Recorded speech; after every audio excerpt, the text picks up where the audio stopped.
Pourquoi Allah subhanahu wa ta'ala rassure, met en confiance son prophète alayhi salatu wassalam pour plusieurs passages coraniques? Parce que ce qu'il entendait, le prophète alayhi salatu wassalam, et ce qu'il subissait au quotidien. Imaginez-vous si vous subissez l'harcèlement au quotidien.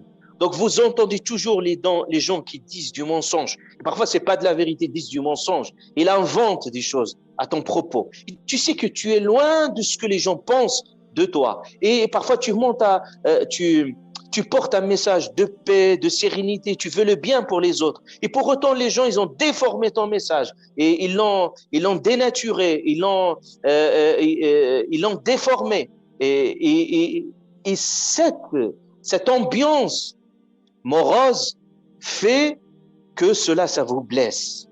Ça vous blesse profondément. Et c'est très difficile de supporter une telle situation. Surtout quand on vous accuse de quelque chose que vous en êtes très éloigné. Et vous le combattez au quotidien. Des choses qui ne reflètent pas ce que vous faites.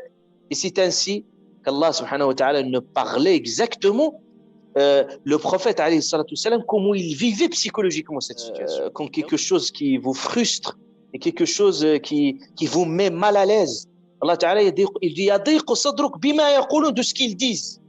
Donc les propos, c'est juste certes que des propos, mais pour autant la parole blesse. C'est pour ça Allah ta'ala il nous dit toujours dans plusieurs passages coraniques, qulu linnasi husna, dites de propos de belles paroles, dites de propos justes, wa idha qultum fa'dilu, donc avoir la justesse dans ses propos, ne pas blesser les autres. Pourquoi? Parce que la parole en soi, c'est quelque chose de blessant. Même les Arabes ils disaient al-kalamu kilamu.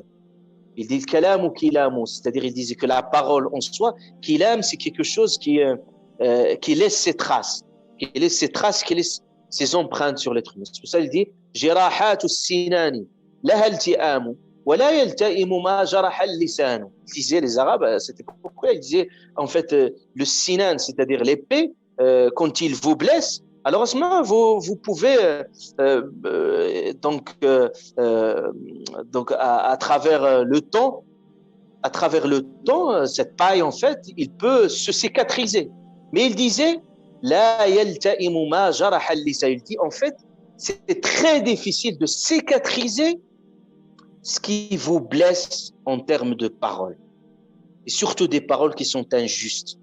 Donc c'est pour ça Allah Ta'ala nous a interdit d'ailleurs le mensonge, nous a interdit également, surtout le plus dangereux, c'est quand on accuse des gens de mensonge. C'est ce que Allah Subhanahu wa Ta'ala parle de l'iftira, yaftari, c'est-à-dire il invente des histoires, mais justement pour blesser les gens. Et le prophète alayhi salatu wassalam, il subissait ça au quotidien. Donc il entendait cela quand il rentre, quand il sort, et au quotidien il vivait cette situation. Et Allah Subhanahu wa Ta'ala le rassure. Il a dit, nous savons que cela t'attriste. Donc